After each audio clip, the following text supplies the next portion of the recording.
Hello guys, welcome all of in my new video guys. आज की video में बात करेंगे यूपीएससी के इंपॉर्टेंट रिक्रूटमेंट के बारे में गाइस। जी हाँ गाइस, इस साल की सबसे इंपॉर्टेंट रिक्रूटमेंट एडवर्टाइजमेंट होने वाली है गाइस। बहुत ही अच्छी अपॉर्चुनिटी है गाइस। इसके लिए कोई भी सीए सीएमए कैंडिडेट एलिजिबल है गाइस। इसके अलावा अगर आपने ग्रेजुएशन भी कर रखे तो उनके लिए भी अलग से वैकेंसी निकाली है गाइस। ये जो रिक्रूटमेंट है गाइस, इससे सीधा ए ग्रेड गैजेटेड ऑफिसर आप रिक्रूट किए जाओगे। उसके अलावा ये एक मिनिस्ट्री की जॉब है गाइस। यहाँ पे आप मिनिस्ट्री में आपकी जॉब अपॉइंटमेंट होगी गाइस। मिनिस्ट्री ऑफ फाइनेंस में या मिनिस्ट्री ऑफ माइंस में यहाँ पे रिक्रूटमेंट एडवर्टाइजमेंट निकाली है गाइस। नंबर ऑफ वैकेंसी की बात करते हैं गाइस, टोटल 43 वैकेंसीज है गाइस। इसके लिए कोई एक्सपीरियंस रिक्वायर्ड नहीं है गाइस। ये परमानेंट जॉब होने वाली है। यहाँ कोई फिक्स टाइम या कॉन्ट्रैक्ट बेस्ड जॉब नहीं है गाइस। बहुत ही अच्छी अपॉर्चुनिटी गाइस। मैं अच्छी इसलिए बोल रहा हूँ, इसमें ना कोई एग्जामिनेशन रखा गया है, केवल सिंपल सा इंटरव्यू के बेसिस पे आपको शॉर्टलिस्ट किया जाएगा। और ये मिनिस्ट्री में लेवल 10 में आपको रिक्रूट किया जाएगा, जिसमें जनरली आईएएस को रिक्रूट किया जाता है। तो गाइस सीए सीएमए के लिए बहुत ही अच्छी अपॉर्चुनिटी है, बहुत ही प्राउड मोमेंट है अगर आप इसमें सिलेक्ट हो जाते हो तो guys. Before starting this video, I like to thank all of you for giving so much of love and positive response. But for this video, I expect at least 200 likes and 100% watch time without any skip. If you find any portion as irrelevant, then you may watch this video at one point, but do not skip. Let's start the video. Guys, union public service commission ने जो recruitment निकाली है, सीधी direct recruitment है guys. यहाँ पे कोई भी examination नहीं होने वाला है गाइज। यहाँ पे जो पहली वैकेंसी 36 वैकेंसीज है गाइज, इसमें असिस्टेंट डायरेक्टर के रूप में रिक्रूट किए जाओगे। Assistant director post in office of chief advisory cost, जो कि मिनिस्ट्री ऑफ फाइनेंस के अंदर आती है गाइस। बहुत ही अच्छी अपॉर्चुनिटी है गाइस। यहाँ पे जो रिजर्वेशन की बात करते हो गाइस, यहाँ पे 15 वैकेंसी अनरिजर्व है। उसके अलावा सभी कास्ट का रिजर्वेशन भी यहाँ दिया हुआ है। पीडब्ल्यूडी कैंडिडेट्स के लिए अलग से क्राइटेरिया दिया हुआ गाइस, उसको आप देख लेना गाइस। यहाँ पे पे स्केल की बात करते हैं गाइस, यहाँ पे आप लेवल 10 में आपको रिक्रूट किया जाएगा। मींस आपका 15 से 20 लाख का आपका सीटीसी होने वाला है गाइस। काफी अच्छी अपॉर्चुनिटी गाइस। एज की बात करते हैं गाइस, यहाँ पे 35 साल के कैंडिडेट्स भी इसके लिए अप्लाई कर सकते हैं। मींस अनरिजर्व कैटेगरी वाले कैंडिडेट्स की जो एज रखी गई है 35 ईयर्स रखी गई है। इसके अलावा ओबीसी के लिए 38, एससी एसटी के लिए 40 एंड पीडब्ल्यूडी कैंडिडेट्स के लिए 45 ईयर रखे गए गाइस। तो मींस सभी कैंडिडेट्स के लिए एलिजिबल है, चाहे आप फ्रेशर हो या एक्सपीरियंस्ड हो गाइस, सभी कैंडिडेट्स के लिए एलिजिबल है गाइस। यहाँ पे एसेंशियल क्वालिफिकेशन की बात करते हैं गाइस, यहाँ पे जो एजुकेशन क्वालिफिकेशन रखी गई है, इसके लिए सीए क्वालिफाइड या फिर कॉस्ट अकाउंटेंट है तो आप इसके लिए अप्लाई कर सकते हैं गाइस। यहाँ पे कुछ डिजायरेबल रिक्वायरमेंट भी मींस आप आपने डिग्री अगर कोई ले रखी है तो आप वहां पे मेंशन कर सकते हैं, या फिर आपने 3 साल का कुछ एक्सपीरियंस गेन कर रखा है तो वो भी आप यहाँ पे मेंशन कर सकते हैं गाइस। ये डिजायरेबल है, मैंडेटरी नहीं है। तो अगर आपके पास एक्सपीरियंस नहीं भी है, आपके पास कोई डिग्री नहीं है एक्सेप्ट सीए में, तो भी आप इसके लिए अप्लाई कर सकते हो गाइस। यहाँ पे नोट भी दिया हुआ है गाइस। यहाँ पे जो क्वालिफिकेशन है वो डिस्क्रिशनरी है, मैनेजमेंट के पास राइट्स है कि उसको वेव ऑफ कर सकती है, रिड्यूस कर सकते हैं। इसी तरह जो एक्सपीरियंस रिक्वायर्ड है गाइस, उसमें भी रिलैक्सेशन दे सकती है गाइस। यहाँ पे तो आपको सिंपल से ये देखना है, अगर सीए सीएमए है तो आप सिंपल उसके बेसिस पे आप अप्लाई कर सकते हैं गाइस। यहाँ पे जो ड्यूटी रहेगी मींस आपको क्या रोल दिया जाएगा गाइस, कॉस्ट एनालिसिस या कॉस्ट एग्जामिनेशन के लिए आपको रखा जाएगा, या फिर appraisal of capital incentive projects के लिए, या कॉस्ट बेनिफिट एनालिसिस करना पड़ेगा, या प्राइस डिटर्मिनेशन करना पड़ेगा, या फिर स्टडी ऑफ कॉस्ट रिडक्शन कैसे कर सकते हो, कॉस्ट इफेक्टिवनेस कैसे ला सकते हो गाइस। उसके लिए आपको मींस जनरली सीए सीएमए से रिलेटेड ही काम होने वाला है गाइस। यहाँ पे अदर डिटेल्स की बात करते हैं गाइस, ये परमानेंट जॉब है। मैंने बोला था कोई फिक्स टर्म या कॉन्ट्रैक्ट बेस्ड जॉब नहीं है, परमानेंट जॉब है गाइस। और यहाँ पे आपको ग्रुप ए गेजेटेड ऑफिसर के रूप में रिक्रूट किया जाएगा गाइस। आपका साइनिंग अथॉरिटी होगी गाइस यहाँ पे। तो आप बहुत ही अच्छी अपॉर्चुनिटी है गाइस। यहाँ पे आपकी जो पोस्टिंग होने वाली है गाइस, ऑल ओवर इंडिया कहीं भी आपको पोस्ट किया जा सकता है। उसके बाद बात करते हैं गाइस दूसरी रिक्रूटमेंट के बारे में, जिसके लिए बीकॉम क्वालिफाइड कैंडिडेट्स भी एलिजिबल है गाइस। यहाँ पे जो दूसरी रिक्रूटमेंट है गाइस, इसमें 7 वैकेंसीज हैं।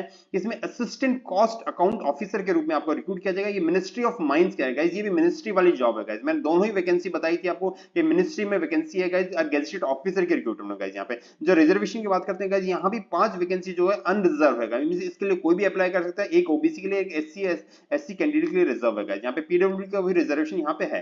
पे स्केल की बात करते हैं गाइस, यहाँ भी लेवल 10 में ही आपको रिक्रूट किया जा रहा है। तो मींस यहाँ पे और जो ऊपर वाली वैकेंसी दोनों ही लेवल 10 में आपको रिक्रूट किया जाएगा। एज की बात करते हैं गाइस, 35 ईयर रखी गई अनरिजर्व कैंडिडेट्स के लिए। उसके अलावा ओबीसी के लिए 30 ईयर, एससी के लिए 40 ईयर्स रखी गई है गाइस। यहाँ पे एसेंशियल क्वालिफिकेशन की बात करते हैं गाइस, यहाँ पे जो एसेंशियल क्वालिफिकेशन उसमें बीकॉम मांगा गया है। मींस आप केवल ग्रेजुएट हो, कोई भी आपने ग्रेजुएशन कर रखी है बीकॉम, तो उसके बेसिस पे आप अप्लाई कर सकते हैं। एक्सपीरियंस की बात करते हैं, यहाँ पे 3 साल का एक्सपीरियंस मांगा गया है। मींस आपने बीकॉम प्लस में 3 साल का अगर एक्सपीरियंस ले रखा है तो उसके बेसिस पे आप अप्लाई कर सकते हो। तो गाइस इसके लिए कोई भी कैंडिडेट जिसने सीए कर रखा हो, सीएमए कर रखा हो, अगर आपके पास 3 साल का एक्सपीरियंस है और आपने ग्रेजुएशन कर रखी है तो वो सभी इसके लिए अप्लाई कर सकते हैं।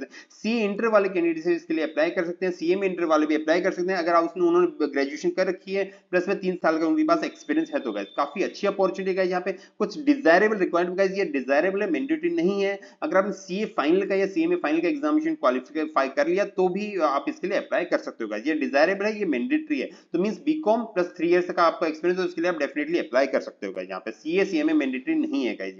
यहाँ पे नोट दिया हुआ गाइस, सेम नोट है कि क्वालिफिकेशन को रिलैक्स किया जा सकता है गाइस, नंबर ऑफ वैकेंसी के ऊपर है गाइस, कितनी एप्लीकेशन आती है उसके ऊपर डिपेंड करेगा गाइस। इसी तरह जो एक्सपीरियंस रिक्वायर्ड है 3 साल, उसमें भी रिलैक्सेशन दी जा सकती है गाइस। यहाँ पे एक सजेशन देना चाहूंगा, जितनी ज्यादा आपके पास क्वालिफिकेशन है, जितना ज्यादा आपके पास एक्सपीरियंस है, वो पूरी डिटेल्स यहाँ पे डाल देना गाइस, क्योंकि जितनी ज्यादा एप्लीकेशन आएगी मैनेजमेंट उसको शॉर्टलिस्टिंग प्रोसेस में आपको कंसीडर करेगा। तो जिसका हायर एक्सपीरियंस होगा, जिसका हायर क्वालिफिकेशन, उनको ज्यादा प्रायोरिटी दी जाएगी, क्योंकि यहाँ पे बहुत ज्यादा एप्लीकेशन आने वाले हैं, बहुत ही अच्छी अपॉर्चुनिटी है यहाँ पे। ड्यूटी की बात करते हैं गाइस, यहाँ पे फाइनेंस, बजटिंग, अकाउंटिंग और ऑडिटिंग से रिलेटेड ही आपको काम करना पड़ेगा गाइस। ये भी परमानेंट जॉब है, कोई फिक्स टर्म या कॉन्ट्रैक्ट बेस्ड जॉब नहीं है। इसमें भी गेजेटेड ऑफिसर के रूप में रिक्रूट किया जाएगा, ग्रुप 1 गेजेटेड ऑफिसर रहेंगे गाइस। ये मिनिस्ट्रियल जॉब रहने वाले गाइस। यहाँ पे इसका हेडक्वार्टर जो है गाइस कोलकाता में रहेगा, मिनिस्ट्री ऑफ माइंस में जो रिक्रूट करता है हेडक्वार्टर कोलकाता में रहेगा, पर आपको ऑल ओवर इंडिया कहीं भी पोस्ट किया जा सकता है गाइस। वही सेम कंडीशन आपके पास एनपीएस में कंट्रीब्यूशन जाएगा, वहां से आपको पेंशन आपकी वहां से बन जाएगा। वैसे सेंट्रल गवर्नमेंट वाला कोई पेंशन नहीं है, सेंट्रल गवर्नमेंट जॉब है गाइस यहाँ पे। तो काफी अच्छी अपॉर्चुनिटी गाइस। ये तो थी एडवर्टाइजमेंट में जो वैकेंसी उसकी डिटेल। अब अदर डिटेल्स के बारे में बात कर लेते हैं, क्या रिक्वायरमेंट है, क्या एलिजिबिलिटी क्राइटेरिया है गाइस, उसके अलावा और लास्ट डेट क्या है गाइस, उन सभी को हम डिटेल में यहाँ डिस्कस कर लेते हैं गाइस। इंपॉर्टेंट डेट की बात करते हैं गाइस। यहाँ पे ऑनलाइन एप्लीकेशन जो है, और यहाँ गाइस केवल ऑनलाइन मोड से एप्लीकेशन होगी, 24/2/2024 से स्टार्ट हो चुकी है गाइस। सबसे पहले आपके लिए रिक्रूटमेंट एडवर्टाइजमेंट लेके आया हूं, तो इस पे लाइक्स बनते हैं गाइस, और इस वीडियो पूरा एंड तक जरूर देखना गाइस। यहाँ पे क्लोजिंग डेट की बात करते हैं गाइस, यहाँ पे 14/3/2024 इसकी क्लोजिंग डेट है गाइस यहाँ पे। उसके अलावा जो आपने एप्लीकेशन फिल किया उसका पे प्रिंट आउट आप निकाल सकते हो गाइस 15/3/2024 तक गाइस। इसका प्रिंट आउट जरूर निकाल के रखना है, यहाँ पे नीचे दिया हुआ है गाइस कि आपको ये प्रिंट आउट लेके आना पड़ेगा एप्लीकेशन। उसके अलावा कुछ डॉक्यूमेंट्स भी हैं गाइस, उन सभी को मैं बताऊंगा, तो पूरी वीडियो को जरूर देखना गाइस। यहाँ पे एलिजिबिलिटी की बात करते हैं गाइस, यहाँ पे जो एलिजिबिलिटी है वो क्लोजिंग डेट को चेक की जाएगी, मींस आपकी एज की, आपकी क्वालिफिकेशन का, आपका एक्सपीरियंस का गाइस, ये सभी चीज क्लोजिंग डेट को मींस 14/3/2024 को चेक किया जाएगा यहाँ पे। तो सभी चीज आप उसके देख लेना गाइस, आप अगर आप एलिजिबल हो जरूर अप्लाई कर लेना। डेट ऑफ इंटरव्यू की बात करते हैं गाइस, यहाँ पे डेट ऑफ इंटरव्यू आपको अलग से इंटीमेट किया जाएगा, पर उस दिन आपको ये प्रिंट आउट लेके आना पड़ेगा। तो गाइस आप जैसे एप्लीकेशन फिल कर ले उसका प्रिंट आउट जरूर निकाल के रख लेना, और उसको सेव भी करके रख लेना गाइस यहाँ पे, क्योंकि उसको आपको बाद में फ्यूचर में दिखाना पड़ेगा गाइस। यहाँ पे इंपॉर्टेंट नोट्स की बात करते हैं गाइस, यहाँ पे ऑनलाइन ही आपको अप्लाई करना पड़ेगा, वेबसाइट का लिंक है, वहां पे आपको सीधा जाके अप्लाई करना है यहाँ पे। उसके अलावा आपको कास्ट सर्टिफिकेट आपके प्रोड्यूस करने पड़ेंगे, जो कि सेंट्रल गवर्नमेंट के द्वारा इशू होना चाहिए, मीन स्टेट गवर्नमेंट वाला कास्ट सर्टिफिकेट नहीं माना जाएगा यहाँ पे। तो बेटर है अगर आपके पास कास्ट सर्टिफिकेट स्टेट गवर्नमेंट का, तो आप सेंट्रल गवर्नमेंट को उससे बनवा लें। उसका प्रिस्क्राइब फॉर्मेट है गाइस, उसी फॉर्मेट में बनवाना, क्योंकि वो उसी बेसिस पे उसको एक्सेप्ट किया जाएगा। तो उसके अलावा स्टेट गवर्नमेंट वाला एक्सेप्ट नहीं किया जाएगा यहाँ पे। उसके अलावा प्रोबेशनरी पीरियड की बात करते हैं गाइस, यहाँ पे जो प्रोबेशनरी पीरियड है वो एज पर रूल होगा गाइस। यहाँ मेंशन नहीं किया गया कि 1 साल के रखा जाएगा, कितना टाइम है, पर यहाँ पे एज पर रूल रखा जाएगा गाइस यहाँ पे। ये था प्रोबेशनरी पीरियड की बात है। एज लिमिट की बात करते हैं गाइस, ऊपर ऑलरेडी एज लिखी हुई थी, वही एज लिमिट आपकी कंसीडर की जाएगी। मिनिमम एजुकेशन क्वालिफिकेशन की बात करते हैं गाइस, ऊपर जो क्वालिफिकेशन मेंशन की गई वो एसेंशियल क्वालिफिकेशन है, अगर आपने फुलफिल की तो उसके बेसिस पे आप अप्लाई कर सकते हैं गाइस। यहाँ पे क्लियरली लिखा हुआ है अगर बहुत ज्यादा एप्लीकेशन आती है तो उस केस में यूपीएससी शॉर्टलिस्टिंग प्रोसेस को फॉलो किया जाएगा।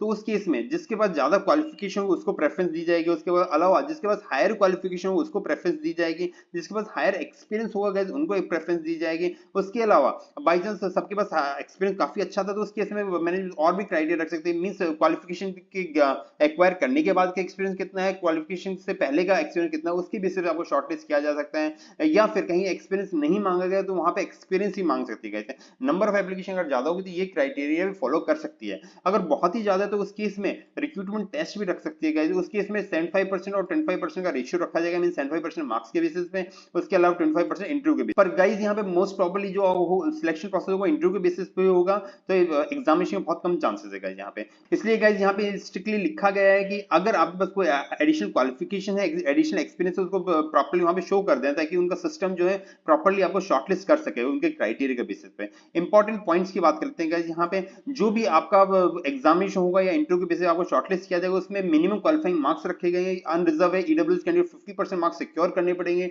इंडिविजुअल अगर एग्जाम रखा है तो एग्जाम और इंटरव्यू दोनों में 50-50% मार्क्स सिक्योर करने पड़ेंगे। इसी तरह ओबीसी को 45% और एससी एसटी पीडब्ल्यूडी को 40% सिक्योर करने पड़ेंगे आउट ऑफ 100 मार्क्स है। तो यहाँ पे लिखा हुआ है कि केवल इंटरव्यू होता है उस केस में भी, अगर एग्जामिनेशन तो उस केस में भी, मींस एग्जामिनेशन और इंटरव्यू दोनों में आपको अलग अलग रेस्पेक्टिव कैटेगरी में आपको 50%, 45% और 40% मार्क्स सिक्योर करने पड़ेंगे।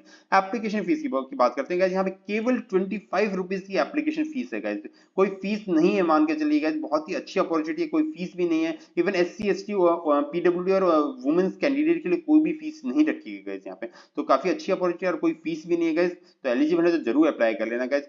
इसके अलावा बात कर लेते हैं आपको कैसे अप्लाई करना है। सिंपल सा वेबसाइट पे जाना है, वहां पे आपको जो डॉक्यूमेंट मैंडेटली अपलोड करने पड़ेंगे, यहाँ पे क्लियर लिखा हुआ कि कुछ पे स्लिप है उनको उस फॉर्मेट आपको अपलोड नहीं करना है, पर ये वाले डॉक्यूमेंट सारे अपलोड करने हैं गाइस यहाँ पे। तो 10th 12th की मार्कशीट है गाइस, डिग्री है, एजुकेशन क्वालिफिकेशन है, आपका एक्सपीरियंस जिसमें आपका ड्यूरेशन लिखा हुआ, आपका बेसिक पे क्या है, कंसोलिडेटेड पे कितना था, कितने टाइम आपने काम किया, वो सभी वहां पे मेंशन हो जाए। कास्ट सर्टिफिकेट, सेंट्रल गवर्नमेंट वाला कास्ट सर्टिफिकेट आपको वहां पे अपलोड करना पड़ेगा गाइस यहाँ पे। उसके अलावा अगर आपको कोई भी डॉक्यूमेंट हिंदी और इंग्लिश के अलावा किसी लैंग्वेज में, तो उसको आपको कन्वर्टेड उसमें वहां पे सबमिट करना पड़ेगा। उसके अलावा गाइस यहाँ पे क्लियर लिखा हुआ आप एक से ज्यादा पोस्ट के लिए भी अप्लाई कर सकते हैं गाइस यहाँ पे। तो आप अगर एक से ज्यादा पोस्ट के लिए आप एलिजिबल है तो उनके लिए जरूर अप्लाई कर लेना, यहाँ लिखा हुआ है। और हर एक पोस्ट के लिए आपको अलग अलग फीस पे करनी पड़ेगी गाइस, उसका कोई मैटर ही नहीं है। यहाँ 25 रुपए की फीस है, कोई ज्यादा बड़ी फीस भी नहीं है गाइस यहाँ पे। उसके अलावा क्लियर लिखा हुआ है वो प्रिंट आउट जरूर रख लेना, क्योंकि वो फाइनल सबमिशन के टाइम पे वो दिखाना पड़ेगा यहाँ पे इंटरव्यू के टाइम पे। उसके अलावा यहाँ भी क्लियर लिखा हुआ है कि आपको कोई भी डॉक्यूमेंट सेंड करने की जरूरत नहीं है, आपको केवल उसका प्रिंट आउट निकाल के रखना है गाइस यहाँ पे। प्रिंट आउट निकाल के रखना है जो कि आपको इंटरव्यू के टाइम पे वहां सबमिट करना पड़ेगा गाइस यहाँ पे।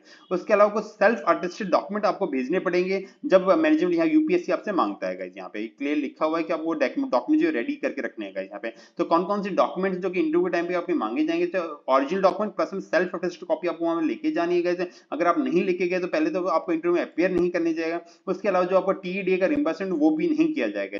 तो 10 12 की मार्कशीट है गाइस यहाँ पे, डिग्री डिप्लोमा है, education qualification, experience certificate, caste certificate और एक डिक्लेरेशन या ओबीसी सर्टिफिकेट के रिगार्डिंग या कास्ट सर्टिफिकेट रिगार्डिंग वो आपको सबमिट करना पड़ेगा। इसके अलावा कुछ यहाँ पे और डिक्लेरेशन मांगे गए उसको आप देख लेना गाइस यहाँ पे। उसके अलावा कुछ इंस्ट्रक्शन दिए होंगे, तो अगर गवर्नमेंट ऑर्गेनाइजेशन वर्किंग है, चाहे वो रेगुलर बेसिस पे हो या कॉन्ट्रैक्ट बेसिस पे हो, तो उस केस में आपको एक डिक्लेरेशन सबमिट करनी पड़ेगी कि आपने अपने मैनेजमेंट को इन्फॉर्म कर दिया है कि आप इस रिक्रूटमेंट के लिए अप्लाई कर रहे हैं। मींस एनओसी की तरह आपको यहाँ पे एक डिक्लेरेशन सबमिट करनी पड़ेगी यहाँ पे। रिम्बर्समेंट की बात करते हो guys, second class rail fair आपको सबमिट किया जाएगा शॉर्टेस्ट रूट से। उसके अलावा अगर आप दिल्ली में इंटरव्यू देने जा रहे हैं तो आपको रिम्बर्समेंट जो टीईडी है वो सेम डे ही वो रिम्बर्स कर दिया जाएगा वहां पे कैश में। अगर अदर लोकेशन पे तो उस केस में आपको कैंसिल चेक लेके जाना पड़ेगा गाइस। कैंसिल चेक के बेसिस पे आपके बैंक अकाउंट में पैसे डाल दिए जाएंगे सब्सिक्वेंटली गाइस यहाँ पे। उसके अलावा आपको मेडिकल एग्जामिनेशन होने वाला है गाइस यहाँ पे, मेडिकल एग्जामिनेशन भी रखा है गाइस यहाँ पे। उसके अलावा गाइस यहाँ पे एक और एडवांटेज है, अगर आपकी क्वालिफिकेशन और आपका इंटरव्यू का परफॉर्मेंस बहुत ही अच्छा है तो उसके बेसिस पे आपको हायर ग्रेड में भी रिक्रूटमेंट दी जा सकती है गाइस। तो यहाँ पे क्लियर लिखा हुआ है जितना अच्छा परफॉर्म करो उसके बेसिस पे आपको और हायर ग्रेड में भी रिक्रूट किया जा सकता है गाइस यहाँ पे। कुछ इंपॉर्टेंट इंस्ट्रक्शन है गाइस, अगर इंटरव्यू या एग्जामिनेशन होता है तो उसके साथ मोबाइल फोन वहां पे अलाउ नहीं किया जाएगा। उसके अलावा वो कोई भी गाइडेंस चाहिए, इन्फॉर्मेशन चाहिए, क्लेरिफिकेशन चाहिए, या तो आप पर्सनली विजिट कर सकते हो।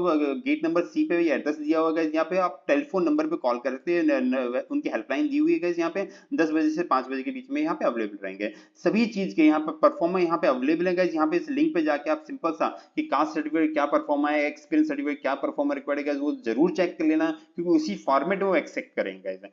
अगर आपको कोई भी डाउट है तो गाइस उस केस में आप मुझे कमेंट बॉक्स में लिख के पूछ सकते हैं, मैं उसका टाइमली रिप्लाई करने की कोशिश करूंगा गाइस यहाँ पे। गाइस अब बात करते हैं वो कैसे अप्लाई करना है। आपको upsc.gov.in या apply.online पे जाना है गाइस। यहाँ पे सिंपल सा यहाँ क्लिक करना है आपको ऑनलाइन अप्लाई वाले लिंक पे गाइस। यहाँ पे देखिए असिस्टेंट डायरेक्ट के लिए यहाँ पे अप्लाई करना है। उसके अलावा accounts officer, assistant cost account officer के लिए आपको इस लिंक पे अप्लाई करना है। जैसे आप अप्लाई करेंगे यहाँ पे कुछ इंपॉर्टेंट इंस्ट्रक्शन उसको डिटेल में आप पढ़ लेना गाइस। उसके बाद नेक्स्ट करना है आपको सिंपल सा। उसके बाद फिर से इंस्ट्रक्शन दिया उसको भी पढ़ लेना गाइस। उसके बाद नेक्स्ट करना है, उसके बाद यहाँ पे डिक्लेरेशन पे क्लिक करना है, उसके बाद प्रोग्रेस पे करना है गाइस यहाँ पे। उसके बाद आपको यहाँ पे लॉगिन आईडी क्रिएट करना पड़ेगा। अगर आपने कभी भी पास्ट में कोई फॉर्म भरा है तो आपकी लॉगिन आईडी ऑटोमेटिकली आपको मेल पे कहीं आई होगी गाइस, उसी के बेसिस आप लॉगिन कर सकते हो। क्योंकि यहाँ पे अगर आप न्यू रजिस्ट्रेशन करने जाएंगे तो वहां पे जैसे ही आप अपनी पुरानी मेल आईडी जिसके बेसिस आपने पहले भी कभी यूपीएससी में रजिस्टर किया है, तो जैसे वो डालेंगे तो वो बता देगा कि आपका अकाउंट ऑलरेडी एग्जिस्ट है। तो उसके साथ फॉरगेट आईडी या फॉरगेट पासवर्ड के बेसिस पे अपनी जो लॉगिन आईडी है या पासवर्ड उसको रिट्रीव कर सकते हो गाइस।